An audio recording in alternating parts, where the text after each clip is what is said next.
أشهد أن لا إله إلا الله وأشهد أن محمدا عبده ورسوله لا نبي بعده. اللهم صل وسلم وبارك على حبيبنا وشفيعنا وقرة أعيننا نبينا محمد صلى الله عليه وسلم وعلى آله وأصحابه ومن تبعهم بإحسان إلى يوم القيامة. أما بعد. Shalom muslimin, jamaah majlis zikir, majlis ilmu Masjid Al-Ijtihadiyah yang dimuliakan Allah wa ta'ala. Pertama-tama mari kita bersyukur kepada Allah atas segala limpahan rahmat, karunia, hidayah dan inayah dari Allah.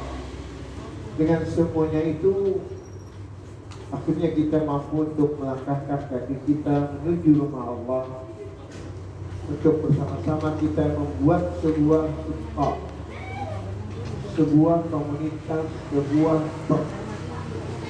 sebuah kelompok yang insya Allah kita niatkan adalah di thalabil ilm, untuk menuntut ilmu.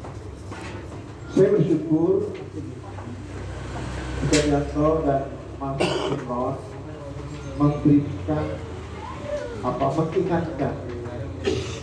undangannya itu ada mengutip sebuah hadis ini.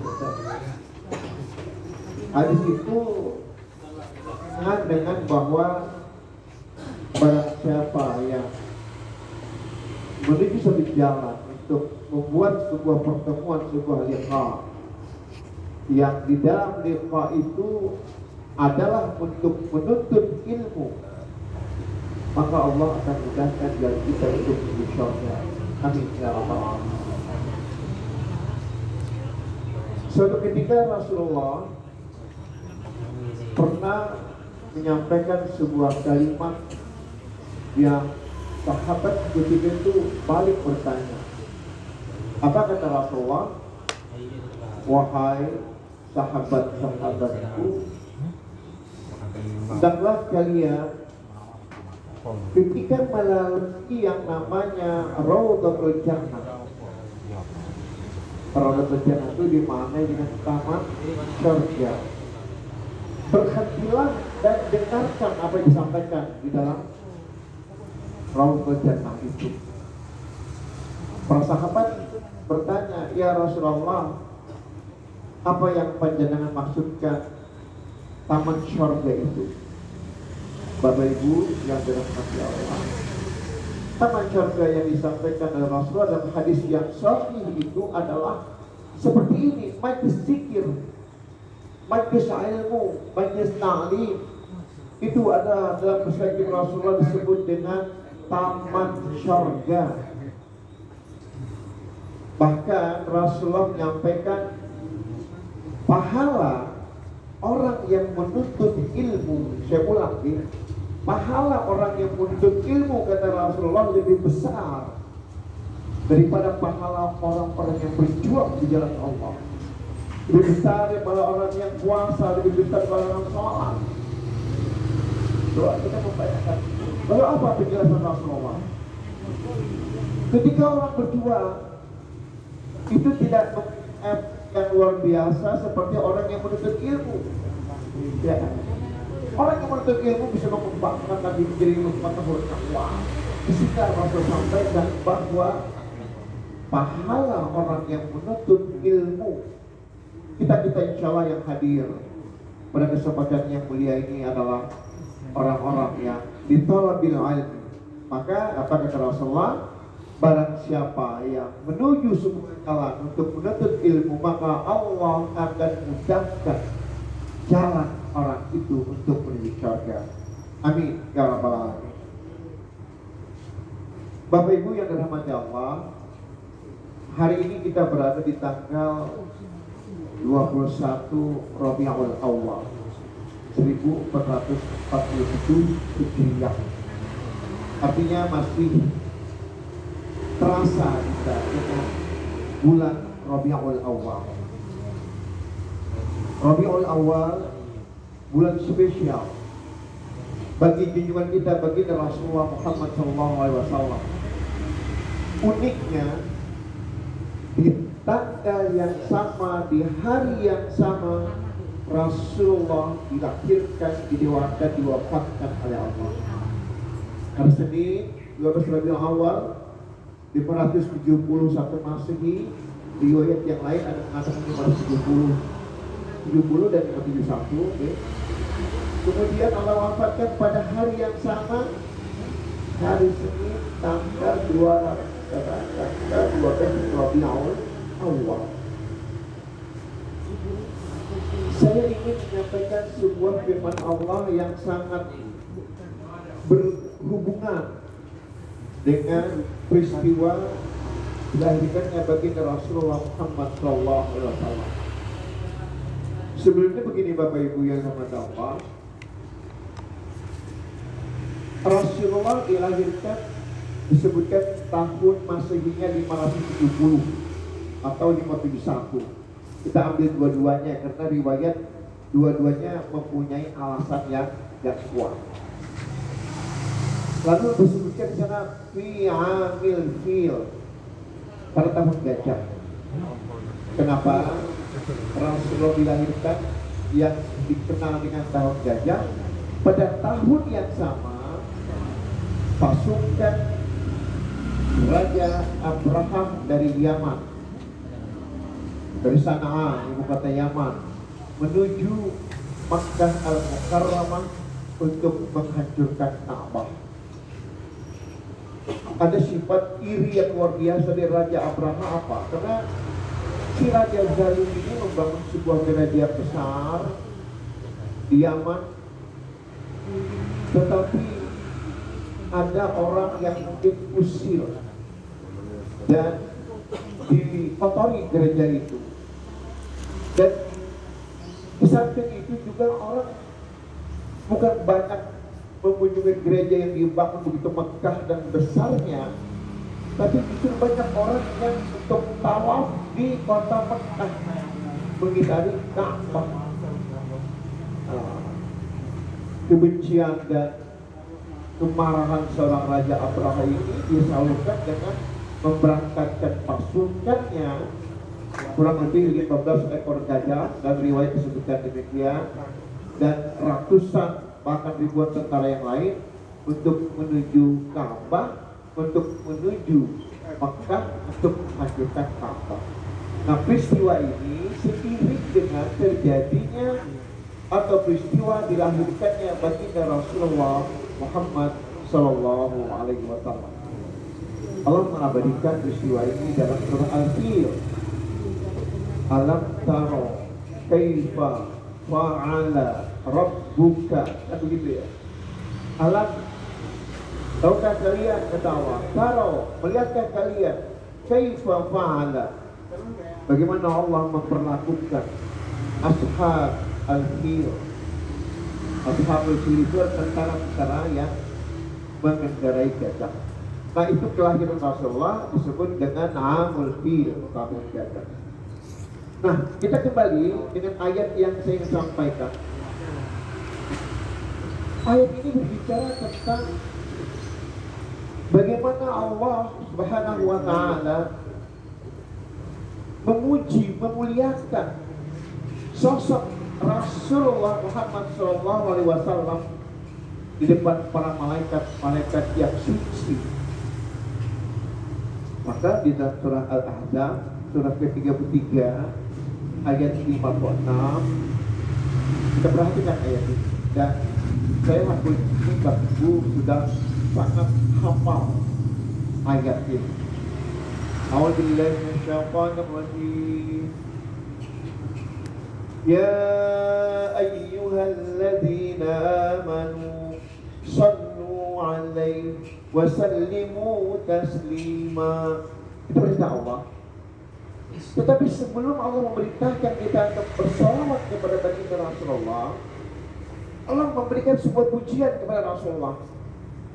Nah, maka ayat 56 ini diawali dengan Inna Allaha wa malaikatahu yusalluna 'alan nabi. Coba perhatikan. Sesungguhnya Allah, innallaha wa malaikatahu, dan malaikat-malaikat makhluk-makhluk suci yang Allah ciptakan berselawat atas baginda Rasulullah, dan malaikat itu berselawat atas baginda Rasulullah. Kalau tafsir Ibnu Katsir menjelaskan, Ibnu Abbas seorang mufassir di kalangan sahabat, dan beliau ini adalah Abdullah Ibnu Abbas, sepupu dari baginda Rasulullah. Menafsirkan ayat ya ayyuhalladzina amanu shallu, atau di awal tadi adalah yusalluna.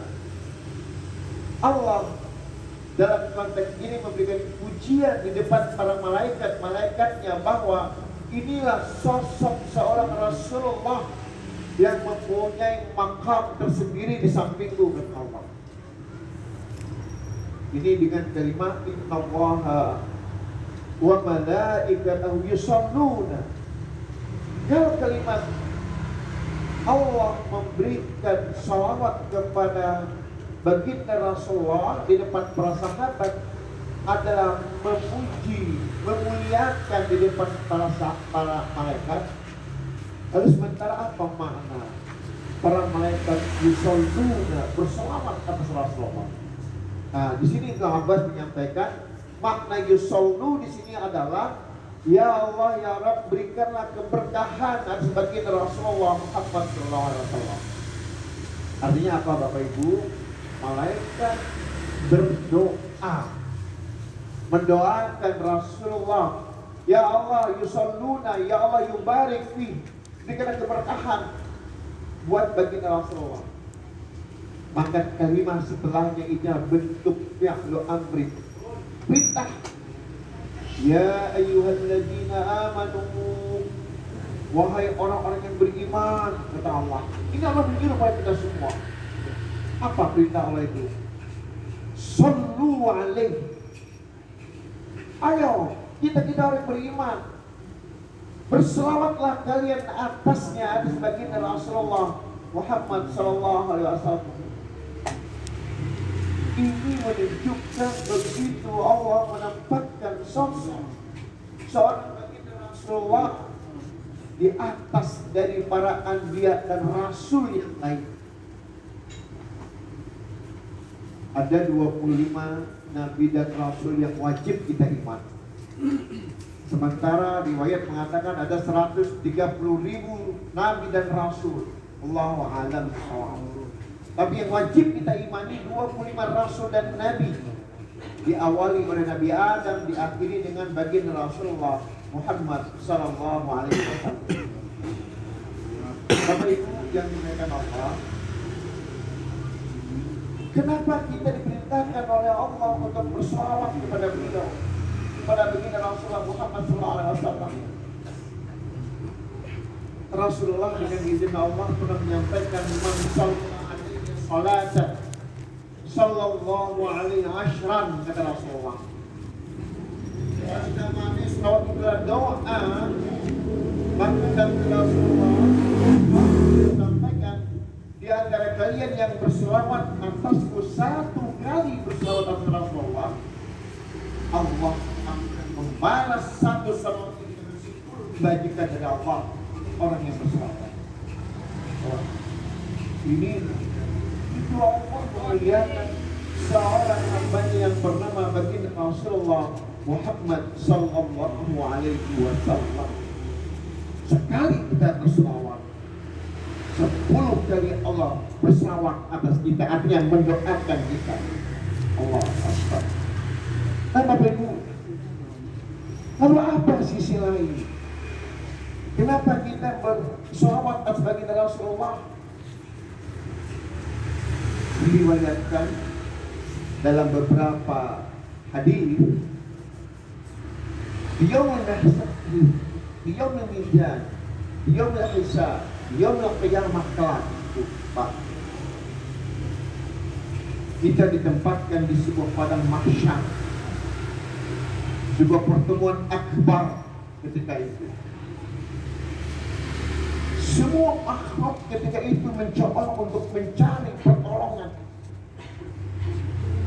Ada yang minta tolong kepada Nabi Isa, Nabi Musa, Nabi Ibrahim, bahkan Nabi Adam, Nabi Nuh, Nabi Hud, dan semua Nabi dan Rasul didatangi oleh makhluk untuk meminta syafaat kepada mereka.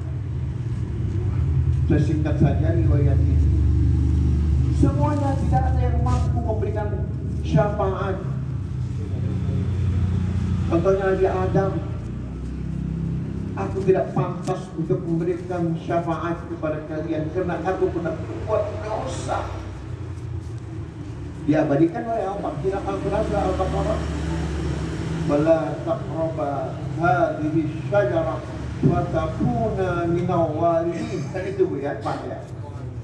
Wahai Adam dan Hawa, kalian berdua jangan dekati pohon ini, kata Allah. Kalau kalian mendekati fatakuna, kalian akan menjadi orang-orang yang zalim. Itu sebuah warning dari Allah. Tapi apa yang terjadi? Begitu gencarnya upaya iblis untuk menggoda Hawa, istri dari Nabi Adam, terjadilah pelanggaran itu. Akhirnya diturunkanlah ke dunia. Itu peristiwa yang tercatat dan diabadikan oleh Allah di dalam Al-Quran. Kemudian Nabi Nuh, Masya Allah, berapa ratus tahun Nabi Nuh untuk berdakwah, menyampaikan risalah Allah. Dan berapa mereka yang taat dan tunduk dengan seruan dari Nabi Nuh? Tidak banyak. Dan lebih membuat Nabi Nuh merasa malu dengan Allah ketika Kanaan, sang putra dan istri beliau sendiri tidak tunduk dan tidak patuh dengan risalah-risalah yang disampaikan oleh Nabi Nuh. Maka kata Nabi Nuh, aku tidak pantas untuk memberikan syafaat kepada kalian. Semua Nabi dimintai pertolongan ketika itu, Bapak Ibu yang Allah. Terakhir ucapan Nabi Isa, engkau datangilah kepada baginda Rasulullah Muhammad SAW. Maka ketika itu Allah berfirman, ya Muhammad, irfa' ra'sak, angkat kepalamu ya Muhammad, tengadahkan kepalamu ya Muhammad. Apalagi perintah Allah, mintalah syafaat dan aku beri syafaat. Isfa' tushfa'. Hadis ini sahih, Pak.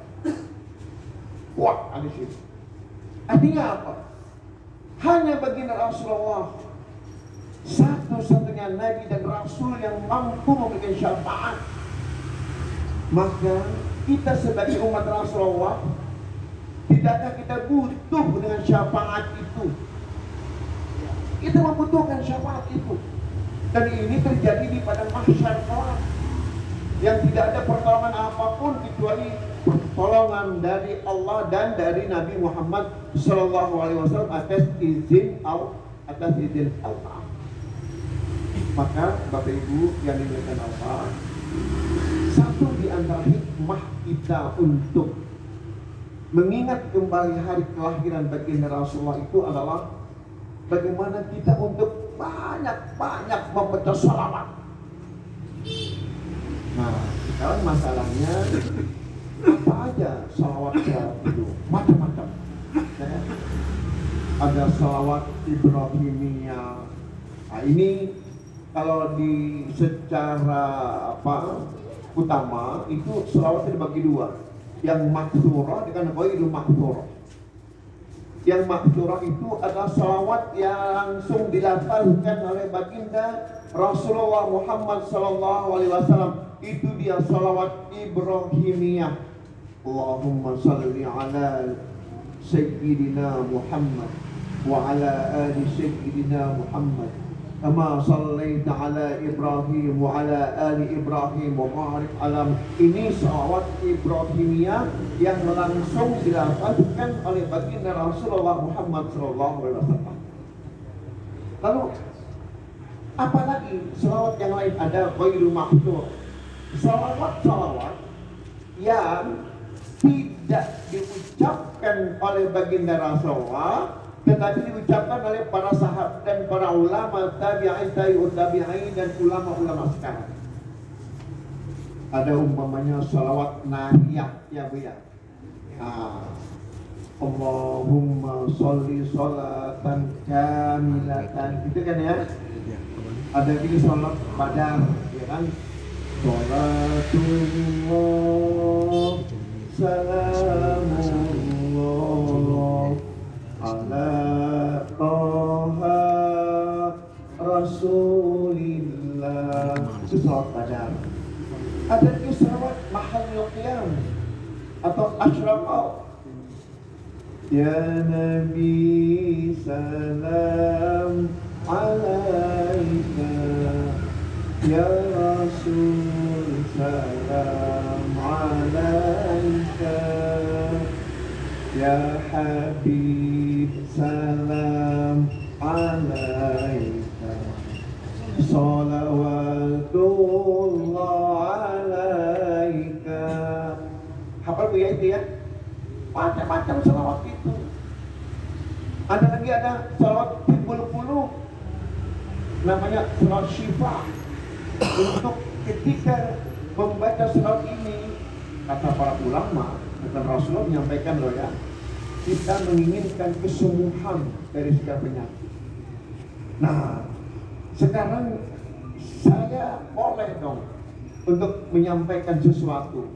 Bapak, Ibu yang dimuliakan Allah, yang dirahmati Allah, sebaik-baik salawat itu yang panjenengan utamakan adalah salawat maktum, salawat yang langsung dilafazkan oleh baginda Rasulullah Muhammad sallallahu alaihi wasallam. Bukan berarti saya melarang panjenengan membaca salawat yang lain, tidak. Tapi saya lebih mengedepankan salawat yang sejatinya yang kita harapkan. Ini adalah yang akan mendatangkan syafaat untuk kita langsung dari baginda Rasulullah Muhammad SAW. Alhamdulillah, saya mendengar ada Allahumma shalli wa barik alaihi. Hebat. Nah, ini perlu kita bahas. Suatu ketika di dalam bulan Ramadan, tiba-tiba ketika Rasulullah berada di atas mimbar, lalu beliau mengucapkan amin 3 kali. Nah, ini sudah hafal, Bapak Ibu sudah pasti hafal kan? Amin kata Rasulullah. Amin, amin. Turun Rasul dari mimbar, ditanya oleh sahabat, ya Rasulullah, panjenengan ini mau mengucapkan amin, mengatakan amin. Ada apa gerangan ya Rasulullah? Sampai 3 kali yang kamu mengucapkan kata-kata amin itu. Bapak Ibu, satu di antara kata-kata amin yang disampaikan oleh Rasulullah, doa Jibril, yang kata Jibril, ya Muhammad, aminkan ketika aku membacakan doa ini. Apa doa yang dibaca oleh Jibril ketika itu? Rahima anfu rajulin, sungguh orang itu merugi dan binasa orang itu, kata Rasul, kata Jibril. Nah ini tadi, ketika namamu disebutkan ya Muhammad, semua dia tidak merespon dengan salawat Allahumma shalli wa sallim wa barik alaihi. Saya minta maaf nih, mudah-mudahan, tapi saya yakin Bapak Ibu membaca semua, tapi mungkin di dalam hati ya, saya husnuzan. Ingat Bapak Ibu, ingat ini, jangan sampai kita digolongkan oleh Jibril dan ini diaminkan oleh Rasulullah, orang-orang yang ketika nama Rasul disebutkan kita tidak merespon dengan ucapan Allahumma shalli wa sallim wa barik alaihi. Rugi, binasa, kata Jibril. Amin kata Rasulullah. Tapi saya aku yakin hadis ini sudah beratus-ratus, beribu-ribu tahun, dan saya yakin Bapak Ibu sudah menguasai ini. Maka saya husnuzon saja, husnuz dan betul saya. Berkali-kali saya menyebutkan nama baginda Rasulullah, panjenengan cukup mengucapkan di dalam hati Allahumma shalli wa sallim wa barik. Gitu ya. Ini saya husnuzon saya kepada panjenengan semua. Nah, kembali lagi kepada dengan begitu Allah memuliakan Rasulullah. Ini juga pernah saya sampaikan. Kalau Allah bersumpah dengan nama-nama makhluk yang Allah ciptakan, mad musykilah kata orang Arab. Kata orang Barat sana, no problem. Nggak apa deh, nggak apa. Allah bersumpah dengan menyebut nama-nama makhluk yang Allah ciptakan. Wadduha, demi waktu duha. Wal asr, demi waktu, ya kan? Wal fajar, demi fajar, dan macam-macam demi. Tetapi Allah hanya bersumpah atas nama makhluk yang bernama manusia adalah atas nama baginda Rasulullah Muhammad SAW. Ini pernah saya ungkapkan di sini. Lagi-lagi ini begitu Allah menempatkan posisi Rasulullah di atas dari makhluk-makhluk yang lain, maka kebangetan banget ketika ada anggota dewan yang menyampaikan baginda Rasulullah adalah manusia biasa, tidak sempurna. Masya Allah. Jauh mana pengetahuan dia tentang seorang Rasulullah yang Allah memuliakan. Allah memuji baginda Rasulullah. Tetapi sang anggota dewan mengucapkan Rasulullah adalah tidak sempurna. Memang dalam sudut pandang Allah. Tetapi kita sebagai makhluknya, sebagai umatnya, sebagai umat Rasulullah, begitu kita meyakini bahwa Rasulullah adalah manusia yang diutus oleh Allah tidak untuk satu kaum saja, tidak untuk Bani Hashim, Bani Quraisy atau Bani Arab, tidak, untuk rahmatan lil alamin. Maka Allah abadikan wa ma arsalnaka illa rahmatan lil alamin. Nabi Ibrahim diutus untuk kaum Nabi Ibrahim, Nabi Musa, Nabi Isa, Nabi Lut, Nabi Saleh, ya kan? Ilyasa, Nabi Idris, semua untuk kaum-kaumnya. Hanya baginda Rasulullah dikirim oleh Allah, diutus oleh Allah, illa rahmatan lil alamin. Dalam konteks ini saya menyampaikan bahwa ketika kita bersumpah atas nama Allah itu boleh. Buktinya apa? Presiden, anggota dewan, dan lain-lain itu ketika menerima jabatan disumpah dengan di atas kepala ditempatkan Al-Quran dan dengan mengucapkan demi Allah. Demi Allah. Masya Allah. Kalau dia sudah bersumpah, dia langgar sumpah itu, apa yang akan terjadi? Allahu a'lam. Nah, bagaimana dengan manusia?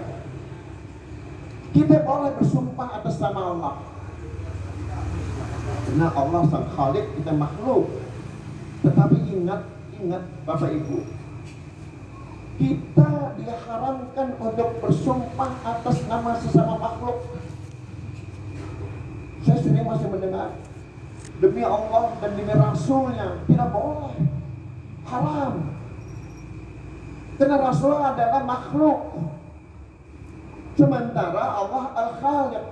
Apakah kita sama-sama makhluk untuk bersumpah? Tidak boleh. Saya bersumpah demi bapak ibu saya, wah, lebih marah lagi itu. Tidak boleh. Kita manusia sama-sama makhluk, diharamkan untuk bersumpah atas sama-sama makhluk. Tetapi kalau kita bersumpah kepada Sang Khalik demi Allah, ada lagi tawahi. Tawahi juga sumpah. Tapi kalau baginda Rasul, sumpahnya beliau adalah walladzi nafsi biyadi, demi jiwaku yang tergenggam di dalam kekuasaan Allah. Itu yang sumpah Rasulullah kepada Allah. Nah, Bapak Ibu sekalian yang dirahmati Allah Subhanahu wa taala. Kemudian apalagi kita untuk mengingat jasa Rasulullah. Bapak Ibu, Rasulullah memperingati hari kelahiran beliau itu dengan cara apa? Berpuasa. Beliau dilahirkan hari Senin, maka pada hari itu aku berpuasa, kata Rasulullah. Maka ditanya oleh sahabatnya, Rasulullah, bagaimana berkenaan dengan puasa Senin? Yaum wulidtu wa ana asum. Hari Senin adalah hari aku dilahirkan dan aku berpuasa. Itu puasanya Rasulullah untuk mengingat hari kelahiran beliau. Apakah kita boleh untuk memperingati hari kelahiran? Boleh, tidak ada masalah. Tetapi Bu, Pak, maaf, jaga anak-anak cucu kita. Nggak usah deh ngikutin orang-orang lain. Masa dengan mengadakan happy birthday-nya pakai tiup lilin segala, nggak usah. Ini perilaku dari Kristiani, ini perilaku orang-orang yang non-Muslim. Sementara Rasul sampaikan man tasyabbaha biqaumin fahuwa minhum. Orang-orang yang menyerupai dengan sebuah kaum, maka dia bagian dari kaum itu. Naudzubillah.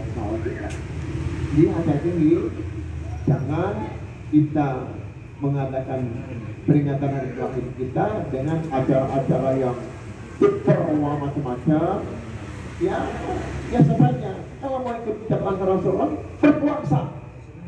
Besok hari Senin, monggo lakukan. Meskipun kita dilahirkan pada hari Senin, ya paling tidak mengikuti jejak langkah Rasulullah Muhammad Sallallahu Alaihi Wasallam. Bapak Ibu yang dimuliakan Allah, kalau kita menggali begitu banyak keutamaan, begitu banyak segala macam privilege yang Allah berikan kepada baginda Rasulullah, berjilid-jilid kita tidak akan mampu, tidak akan habis menceritakan tentang sosok baginda Rasulullah Muhammad Sallallahu Alaihi Wasallam. Tapi izinkan saya malam ini untuk lebih menitik beratkan kepada konsep apa yang sejatinya harus kita ikuti dari perilaku Rasulullah ketika beliau sebagai seorang pemimpin. Nah, ini Rasulullah bukan hanya seorang nabi, tidak hanya seorang rasul, tidak hanya sebagai seorang kepala rumah tangga. Beliau adalah pemimpin perang, beliau adalah kepala pemerintahan, beliau adalah pimpinan politik. Itu baginda Rasulullah, komplit semua apa yang ada pada diri Rasulullah. Maka Al-Quran mengatakan, laqad kana lakum fi Rasulillahi uswatun hasanah. Wahai hamba-hambaku, kata Allah, pada diri Rasulullah, pada jiwa Rasulullah, pada sosok Rasulullah terdapat teladan yang terbaik, uswah hasanah. Bagi siapa? Biman kana yarjullaha wal yawmal akhir. Bagi mereka yang mengharapkan rahmat barakah dari Allah, kita ini semua, dan ingin berjumpa dengan Allah nanti di hari kiamat. Maka sekarang ini negeri kita dalam keadaan gawat, darurat, korupsi, betul, luar biasa. Coba Rasulullah mempunyai sahabat yang bernama Abu Dzar Al-Ghifari. Beliau seorang yang pemberani, seorang yang jujur, seorang yang begitu dekat dengan Rasulullah, dan seorang yang begitu banyak ilmu yang beliau kuasai.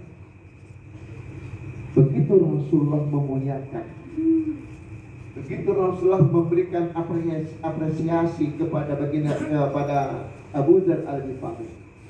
Wahai para sahabat-sahabatku, kata Rasulullah, kalau kalian ingin menemukan seorang yang paling jujur di kolong langit bumi ini orangnya. Siapa itu? Abu Dzar Al-Ghifari. Apa yang bisa sampaikan Bapak Ibu yang dimuliakan Allah? Secara emosional, hubungan beliau dekat sekali dengan Abu Dzar Al-Ghifari.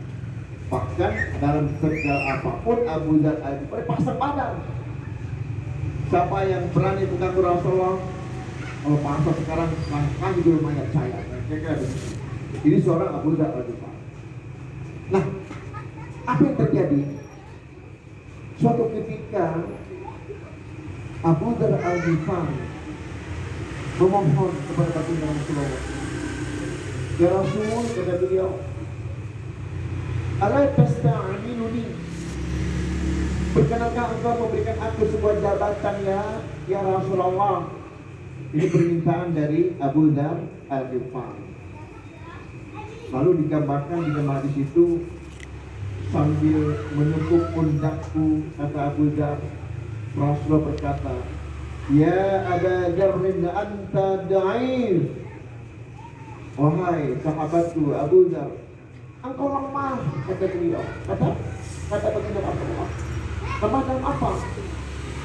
Bukan lemah dalam masalah fisik, dalam masalah lemah dalam leadership, kepemimpinan. Maka Rasulullah tidak menerima apa yang diinginkan oleh Abu Dzar Al-Ghifari. Lalu apa yang kata Rasulullah? Ketahuilah wahai Abu Dzar Al-Ghifari, amanah, kepemimpinan itu amanah, dan amanah itu berat, dan amanah itu bisa menjadikan kamu hina di dunia, dan kamu akan menyesal selama-lamanya di akhirat kelak. Illa kecuali, kata baginda Rasulullah, orang-orang yang mampu untuk melaksanakan, menunaikan amanah itu sesuai dengan kompetensi yang ia miliki. Bapak Ibu, apa makna dialog Rasulullah dengan Abu Dzar Al-Ghifari? Artinya Rasulullah menerapkan sistem meritokrasi. Kalau istilah sekarang ya, orang menjadi pimpinan itu sesuai dengan kapasitas dan kapabilitas yang ada. Ya, nah Rasul terapkan itu. Rasulullah tidak serta-merta untuk menerima pinangan atau permohonan sahabat yang terdekat menjadi pemimpin, karena kata Rasulullah, engkau lemah wahai Abu Dzar, engkau tidak punya jiwa leadership, jiwa kepemimpinan, maka aku tidak izinkan engkau menjadi seorang pemimpin. Bu, Pak, ini praktek Rasulullah memberikan contoh kepada kita, contoh kepada dunia. Untuk mengangkat seorang pemimpin itu bukan karena paman, bukan karena ayah, ya kan Bu? Bukan karena jabatan, bukan. Sistem meritokrasi, merit ibaratnya, ya dia menjadi pemimpin karena memang punya kapasitas, punya integritas. Jangan karena pamannya X, bapaknya X, umurnya belum cukup, dicoba-coba untuk mencari celah bagaimana menjadikan dia seorang pemimpin.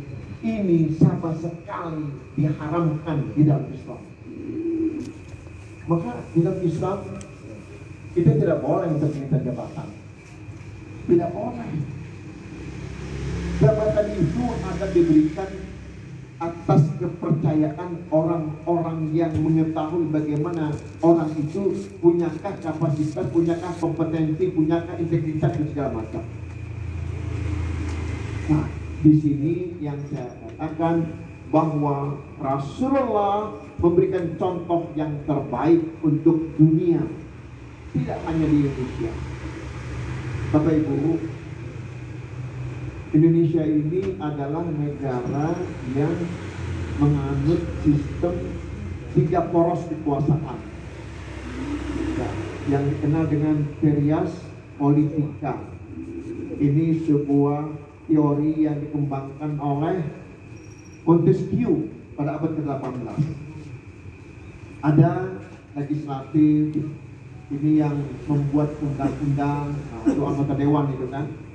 Kemudian eksekutif, orang yang menjalankan pemerintahan itu. Ada yudikatif, ini Mahkamah Agung dan Mahkamah Konstitusi. Tiga poros ini sama juga yang sekarang berada di Amerika, Pak. Oleh Amerika, Kongres itu sama dengan DPR. Nah, kita DPR. Masalahnya sekarang, apakah ketiga poros ini berkolaborasi sesuai dengan undang-undang yang diharapkan?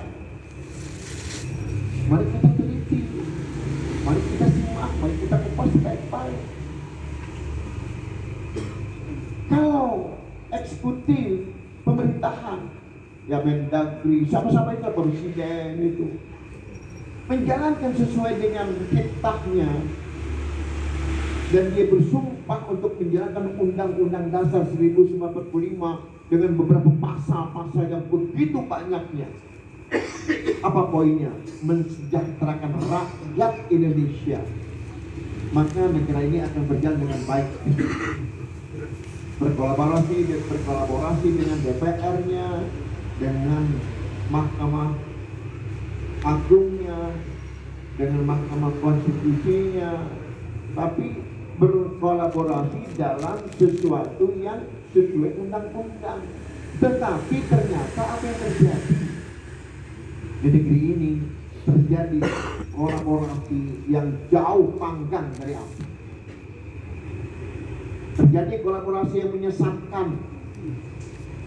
Bagaimana Dewan memberikan sebuah keringanan untuk perubahan usia umpamanya, diterima oleh Mahkamah Konstitusi. Disitulah ada paman orang itu, maka terjadilah kong-kolingkong yang akhirnya melanggar undang-undang. Islam mengharamkan yang sedemikian itu. Itu dari sudut pandang bagaimana seseorang untuk menjadi pemimpin.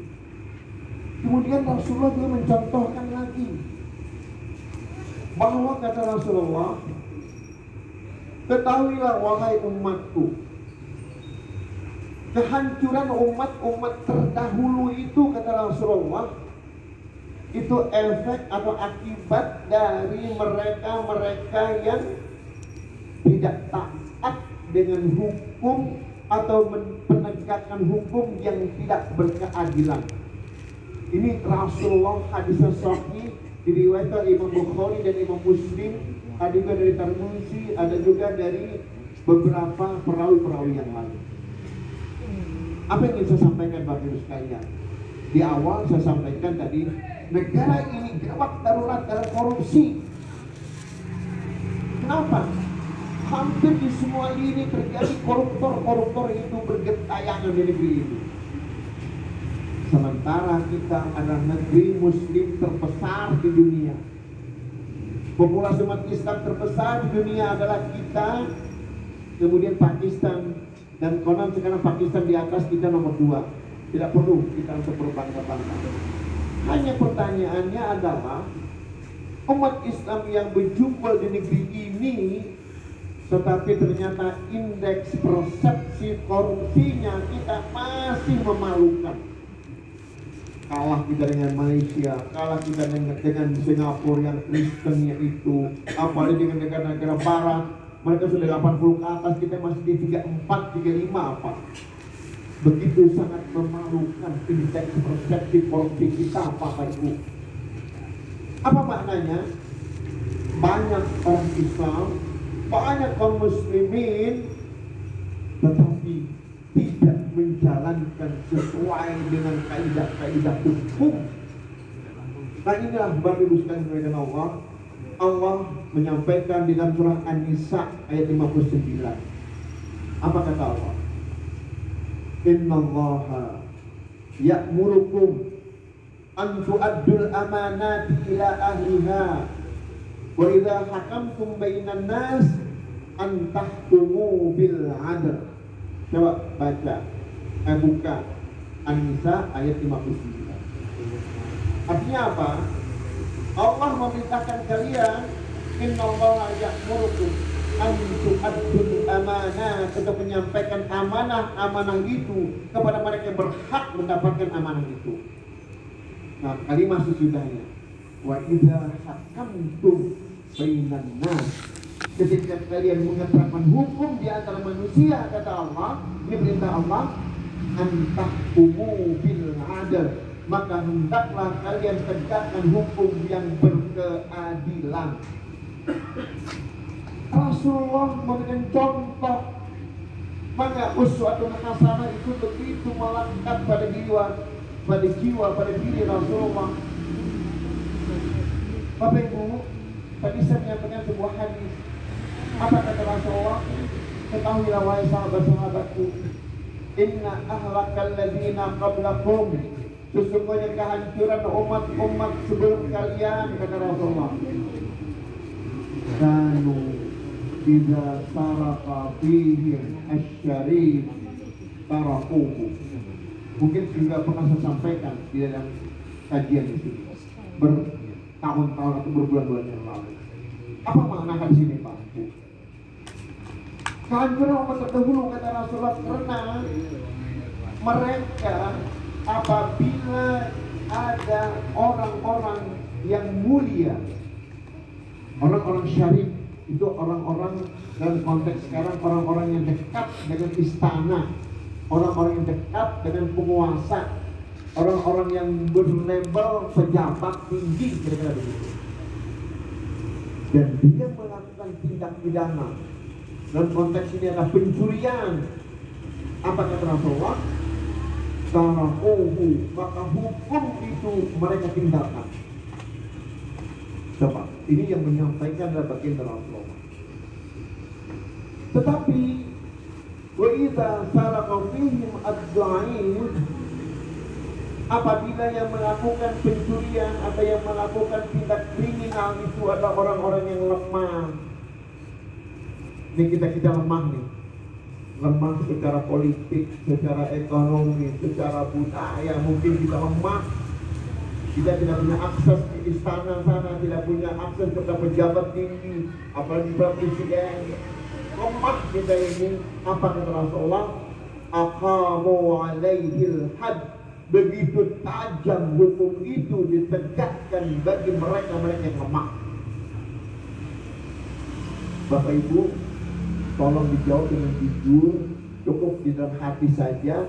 Apakah apa yang diprediksi, digambarkan oleh Rasul ini terjadi saat ini di negeri kita?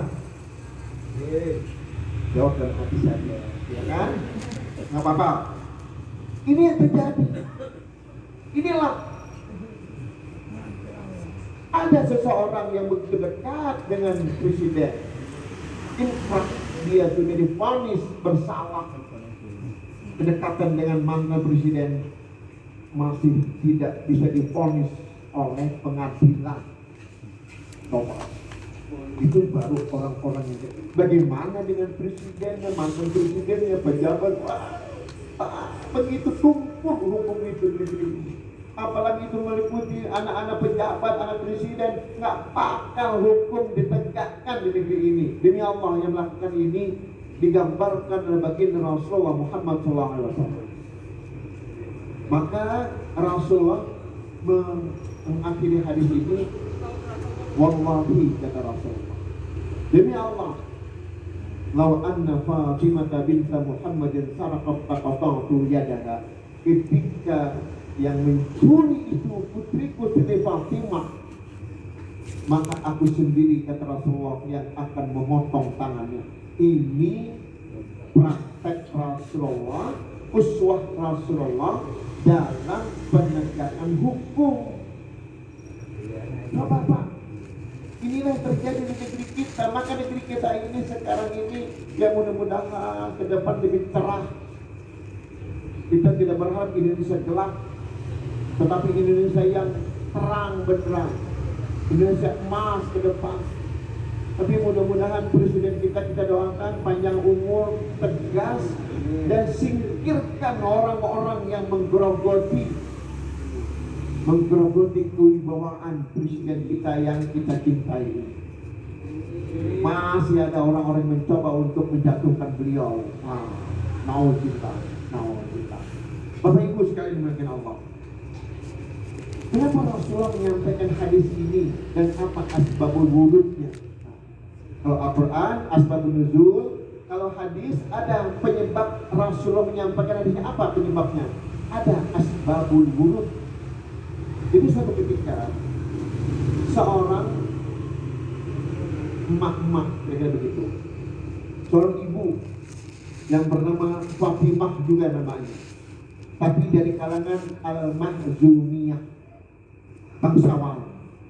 Kalau sekarang mungkin seorang perempuan sosialita, seorang perempuan influencer sekarang ini, seorang perempuan yang terkenal dan dekatlah dengan orang-orang tertentu. Namanya Fatimah Al-Mahzumiyah, dari Bani Mahzum. Bani Mahzum ini juga adalah Bani yang di sana ada tokoh yang bernama Abu Jahal. Ini dari Bani Mahzum. Fatimah ini mencuri, Bu, Pak, mencuri. Karena dia orang yang terhormat, sahabat-sahabat ketika itu merasa takut. Wah, kalau ketahuan Rasulullah dipotong tangannya ini, kata mereka. Ternyata sejak zaman Rasulullah itu sudah ada ewuh dengan orang-orang yang mulia, kan begitu ya. Begitu juga sekarang kan. Kalau ada orang-orang yang melanggar itu adalah orang yang terkenal, ada aja pengikut-pengikutnya. Aduh, kasihan ya. Nah ini gitu juga di zaman Rasul sudah ada itu. Fatimah Al-Mahzumiyah ini mencuri, ketahuan. Nah, lalu diutuslah cucu baginda Rasulullah yang bernama Usamah bin Zaid, cucu angkat, anak dari Zaid bin Harithah. Zaid bin Harithah anak angkat Rasulullah, mempunyai anak namanya Usamah bin Zaid, anak muda, hebat, keren. Mudah-mudahan dia sudah menjadi pemimpin perang. Diutuslah Usamah supaya apa? Menaklukkan hati Rasulullah, melobi Rasulullah. Kedatangan Usamah disambut oleh Rasulullah. Ada apa cucunya? Berkatalah Usamah, wahai Rasulullah, ada seorang yang begini mulia sekali Rasulullah, tapi dia mencuri, bagaimana? Kira-kira lobbynya. Intinya apa? Dibebaskan dari hukuman. Apa yang terjadi? Lagi Rasul berikan contoh teladan yang luar biasa. Wahai cucuku Usamah bin Zaid, atashfa'u, apakah engkau akan memberikan pertolongan kepada orang-orang yang melanggar hak Allah? Coba. Apakah engkau akan menolong orang-orang yang melanggar ketentuan Allah? Marah Rasulullah. Nah, disitulah Rasul bersumpah, wallahi, kata Rasulullah, kalau saja Fatimah anakku, kan sama namanya Fatimah dengan Al-Mahzumiyah. Kalau anakku Fatimah mencuri, pasti aku sendiri yang akan memotong tangan. Allahu Akbar. Bapak Ibu yang dimuliakan Allah, inilah contoh bagaimana Rasulullah uswah hasanah itu. Contoh teladan yang terbaik dalam kepemimpinan, menjadi pemimpin, terapkan sistem meritokrasi. Meritokrasi hanya menjadi pimpinan yang sesuai dengan kompetensi, sesuai dengan kapasitas dan kapabilitas yang dimiliki oleh orang itu. Jangan mentang-mentang anak presiden gampang menjadi wapres. Nah, kira-kira begitulah poinnya. Tidak boleh. Islam mengharamkan yang sedemikian. Nah, penegakan hukum bagaimana? Tadi sudah dicontohkan. Anakku saja, kata Rasulullah, kalau dia mencuri, aku yang akan memotong tangannya.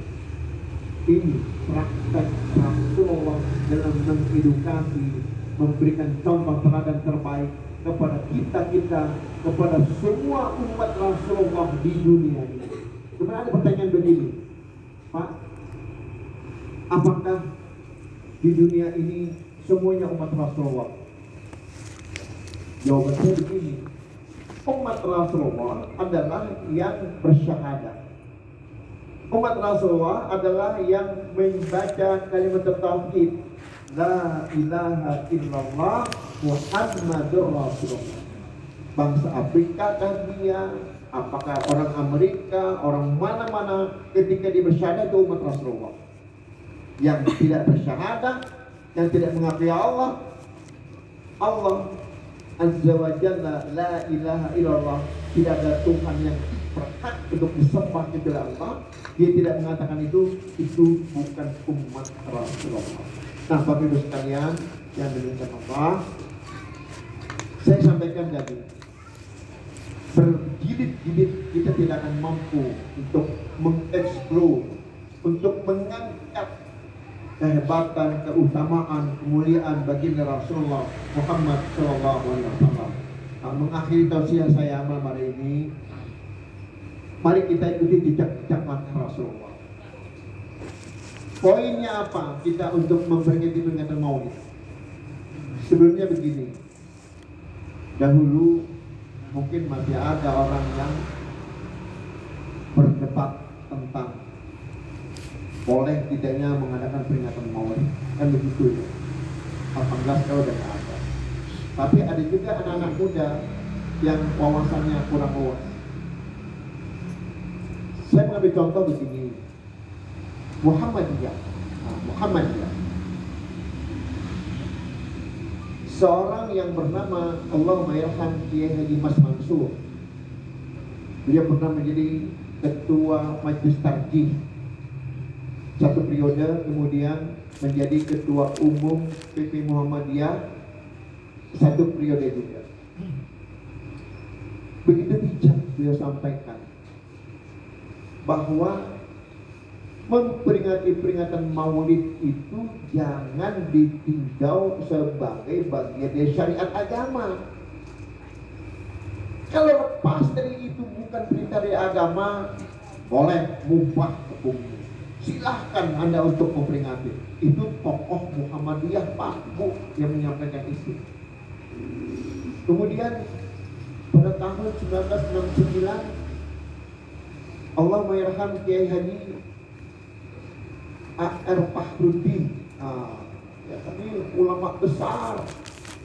Begitu orangnya rendah hati, Masya Allah. Begitu sederhana hidup beliau. Dan pernah menjadi pimpinan Muhammadiyah selama berapa puluh tahun ya, 22 tahun kalau tidak salah itu. Beliau juga perintahkan kepada pimpinan cabang, pimpinan daerah, kalau mau mengadakan peringatan Maulid, monggo silahkan. Nah, maka orang yang kurang wawasan kalau ada peringatan Maulid bid'ah.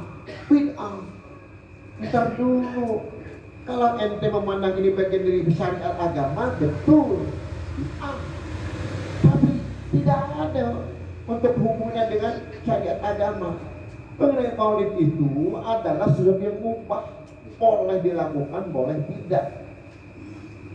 Ini sebagai jawaban kalau ada orang-orang yang masih mendiskusikan pendapat-pendapat yang bertolak belakang dengan hal-hal yang seperti ini. Sudahlah, kita berdamailah dengan sebuah perbedaan. Tidak usah ngotot-ngototan untuk berbeda itu. Kita cari titik temunya yang terbaik. Maka rahmat Allah untuk selalu membersamai kita. Nah, apa yang saya sampaikan? Bu, Ma, sebelum kita tidur, mari kita untuk mengamaliyahkan beberapa praktek yang dilakukan oleh para sahabat. Ada juga yang mengatakan Rasulullah melakukan hal ini, tapi saya lebih cenderung ini dilakukan oleh para sahabat, karena saya mendapatkan ini pendapat dari Imam Hasan Al-Basri. Apa yang beliau sampaikan? Sebelum tidurku, Pak, mari kita untuk membaca surah Al-Ikhlas 3 kali. Karena dijanjikan oleh Rasulullah dalam sebuah hadis yang derajatnya hasan, Siapa yang membaca surah Al-Ikhlas 3 kali, pahalanya seperti menghatamkan Al-Quran. Seperti ya, tapi maka tukar mufad. Jadi sebelum tidur, amaliakan juga Bapak, Ibu, berwudu. Kita tidur itu menuju kematian kecil.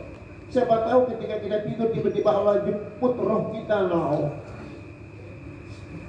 Siapa yang tahu? Maka lebih baik kita dengan berwudu. Masya Allah, suci kita ini. Baca Al-Ikhlas 3 kali. Kemudian apa? Bersolawat atas Rasulullah. Bersolawat Rasulullah itu apa? Mengharapkan syafaat dari beliau. Boleh pakai Sayyidina, boleh tidak. Udah tidak boleh kita mempermasalahkan itu lagi. Allahumma salli ala Muhammad wa ala ali Muhammad. Allahumma salli ala Sayyidina Muhammad wa ala ali Sayyidina Muhammad. Tetapi kalau di dalam sholat, kita harus istiqomah dengan tuntunan Rasulullah.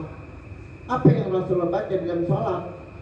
Beliau membaca Allahumma salli ala Muhammad wa ala ali Muhammad kama sallaita ala Ibrahim wa ala ali Ibrahim, dan seterusnya. Ini pada sholat. Allahumma salli ala Sayyidina Muhammad. Nah, itu ya. Kemudian apa lagi? Mari kita membaca kalimat thayyibah. Subhanallah wa bihamdihi, subhanallahil azim, astagfirullah. 3 aja dan diamalkan itu Bu, Pak. Insya Allah hidup kita nyaman, istirahat kita nyaman. Dan berniatlah di tengah malam atau di sepertiga malam kita untuk bangun. Rasulullah sampaikan dalam hadis yang sahih ini, berulang-ulang saya sampaikan. Yanzilu Rabbuna tabaraka wa ta'ala fi kulli lailatin ila sama'id dunya. Saban malam Allah turun ke langit dunia. Sembari Allah berkata, siapa yang meminta akan aku beri, siapa yang berdoa akan aku ijabah doanya, dan siapa yang bermohon ampun aku ampuni dosa-dosanya. Sudah, saya tidak panjang-panjang, itu sudah saya sering disampaikan. Maka langkah yang terbaik untuk kita memperingati Maulid itu, ambil hikmah yang terbaik, contoh-contoh yang terbaik dari baginda Rasulullah Muhammad SAW, dan untuk menjadikan ibadah kita ini ibadah yang dicintai oleh Allah, ibadah yang akan diterima oleh Allah. Satu kuncinya, apa itu Pak? Ittiba'un Nabi, mengikuti jejak langkah Rasulullah. Maka Rasulullah sampaikan begini, taraktu fikum amrayn, aku tinggalkan kalian 2 perkara, kata Rasulullah. Kalau kalian berpegang teguh dengan 2 itu, selama-lamanya kalian tidak akan tersesat. Apa itu? Al-Quran dan sunnahku. Ya kan? Al-Quran jelas, inna hadzal Quran yahdi lillati hiya aqwam. Al-Quran tidak membimbing manusia ke jalan yang paling lurus. Bapak, Al-Quran. Sementara hadis Rasulullah adalah guidance, memberikan petunjuk kepada kita, memberikan arahan kepada kita untuk mengikuti jejak langkah Rasulullah. Maka berlakulah firman Allah di dalam surah Ali Imran 31, ya kan? Qul in kuntum tuhibbunallah fattabi'uni yuhibbukumullah. Kalau kalian mengaku cinta kepada Allah, maka syarat utamanya adalah ittiba'un Nabi. Artinya apa? Pesannya, kalau ibadah-ibadah kalian ingin diterima oleh Allah, maka sesuaikan ajaran Rasulullah adalah yang selalu kita jalankan. Itu ya. bagaimana kita sholatnya, bagaimana kita berpuasanya, bagaimana semuanya itu ada tuntunannya. Inilah majlis zikir yang mengajarkan itu semua. Itu tadi saya katakan, Rasulullah begitu bangga kepada umatnya yang selalu hadir dalam pengajian. Inilah kita berada di Raudhatul Jannah, taman surga, dan pahalanya orang-orang yang menuntut ilmu. Kata Rasulullah, lebih utama daripada orang yang berperang di jalan Allah, daripada puasa dan salat dalam sebuah kesempatan. Rasul sampai ke demikian. Mudah-mudahan kita semua adalah hamba-hamba Allah, umat Rasulullah yang selalu istiqomah menegakkan sunnah baginda Rasulullah Muhammad sallallahu alaihi wasallam. Tegakkan sunnah itu. Kalau boleh saya ulang-ulang lagi, ya amaliyahkan apa yang saya sampaikan tadi. Bagaimana kita mengawali sholat wajib kita dengan sholat sunnah wajibnya, tahajudnya, ya kan, tilawatil Qur'annya. Makanya Rasulullah pernah sampaikan, wahai sahabat, tahukah kalian Allah mempunyai keluarga dari kalangan manusia? Sahabat bertanya, siapa mereka ya Rasulullah? Yang kemaksudkan Allah mempunyai kalangan family atau mempunyai sahabat, keluarga dari kalangan manusia. Siapa? Apa jawab Rasulullah? Ahlul Quran. Orang-orang yang membaca Al-Quran adalah keluarganya Allah. Kita boleh bangga keluarga orang-orang hebat, manusiawi, nggak apa-apa. Lebih bangga lagi kalau kita menjadi bagian dari keluarganya Allah. Bagaimana caranya? Keywordnya apa? Baca Al-Quran, baca Al-Quran, baca Al-Quran. Pernah saya ajarkan kan kemarin, ibu membaca Al-Quran yang terbaik setelah sholat tahajud, boleh. Saya lakukan itu atau habis sholat subuh, bertadarrusan di masjid atau di kamar. Ibu-ibu cukup di rumah aja sholatnya. Ke masjid juga boleh, tapi dalam keadaan rapi, tanpa wangi-wangian, tanpa lipstick tentunya gitu. Datang ke masjid menemani suami. Tapi kalau kita yang laki-laki, wajib dong kita berjamaah di masjid. Itu lebih mulia, lebih utama. Nah, inilah langkah-langkah bijak langkah Rasulullah yang wajib kita jalankan. Maka ketika kita semua ikuti apa yang diperintahkan oleh Rasulullah, masuklah kita ke golongan dari Qul in kuntum tuhibbuna fattabi'un yuhibbukumullah. Allah mencintai kalian. Lalu apa lagi? Wa yaghfir lakum dzunubakum. Allah ampuni dosa-dosa kita. Wa yuslih, dan Allah luruskan, Allah benarkan segala perilaku kita. Itu hebatnya kalau kita selalu ittiba'un Nabi, mengikuti jejak langkah Rasulullah. Ini saja mungkin yang dapat saya sampaikan. Mudah-mudahan ini bermanfaat untuk saya, utamanya untuk kita semua yang hadir. Hamba-hamba Allah yang beriman adalah hamba-hamba Allah yang selalu istiqomah menegakkan sunnah Rasulullah. Dan ingat, tidak semudah-mudahnya kita mengambil suatu ajaran yang sedikit-sedikit hadis, tapi setelah diteliti ternyata bukan hadis. Nah, apa bahayanya? Ancaman Rasulullah, man kadzdzaba 'alayya muta'ammidan falyatabawwa' maq'adahu minan nar. Siapa yang mengatakan ini sesuatu dari Rasulullah sementara itu bukan dari aku, kata Rasulullah, maka orang itu tempat yang terbaik adalah di neraka jahanam. Naudzubillah. Jadi kita menjadi hamba Allah, umat Rasul yang kritis. Tidak semudah-mudah kita menyampaikan ini hadis. Tar dulu, hati-hati. Ketika kita mengatakan ini hadis tapi bukan hadis, berdosa kita. Maq'adahu minan nar. Baiklah Bapak Ibu, kita tutup dengan doa bersama. Sebelum kita membaca doa kafaratul majlis, sebagaimana biasa saya mengajak Bapak Ibu kita bermohon ampun kepada Allah, okay? Dengan membaca apa? Sayyidul Istighfar. The best of the best, kira-kira begitu ya. Sebaik-baik istighfar itu adalah ini, Sayyidul Istighfar. Bismillahirrahmanirrahim.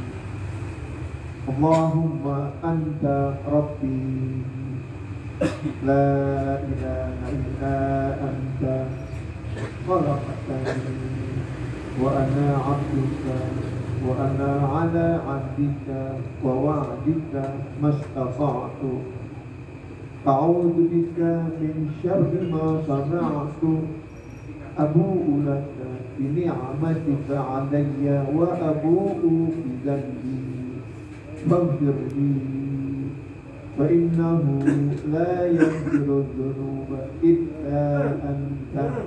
Ini doa apa? Istighfar, sayyidul istighfar. Kita juga tidak lupa mendoakan kepada mungkin di antara kita ada yang sudah mendahului kita, saudara kita yang sudah almarhum, orang-orang yang diberikan ampunan oleh Allah, kasih sayang oleh Allah. Maka saya juga mengajak Bapak Ibu berdoa. Bismillahirrahmanirrahim. Allahumma shalli ala sayyidina Muhammad wa ala ali sayyidina Muhammad wa sallim wa radiyallahu tabaraka wa ta'ala an kulli sahabati rasulillahi ajma'in. Alhamdulillahi rabbil alamin. Allahumma rabbana zalamna anfusana wa illam taghfir lana wa tarhamna lanakunanna minal khasirin. Ya Allah ya Rabb, kami sering berbuat zalim ya Allah, kami sering melakukan kezaliman ya Allah. Ampuni kami ya Allah, ampuni kami ya Allah. Allahumma rabbana la tuzigh qulubana ba'da idh hadaytana wa hab lana min ladunka rahmah innaka antal wahhab.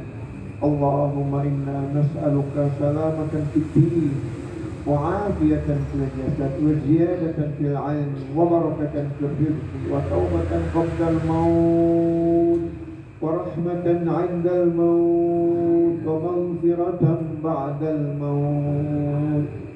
Allahumma hawwin 'alaina fi sakaratil maut ya Allah ya Rabb. Mudahkanlah kami ya Allah ketika kami menghadapi sakaratil maut ya Allah. Wa najatna minan nar, selamatkanlah kami dari api neraka ya Allah.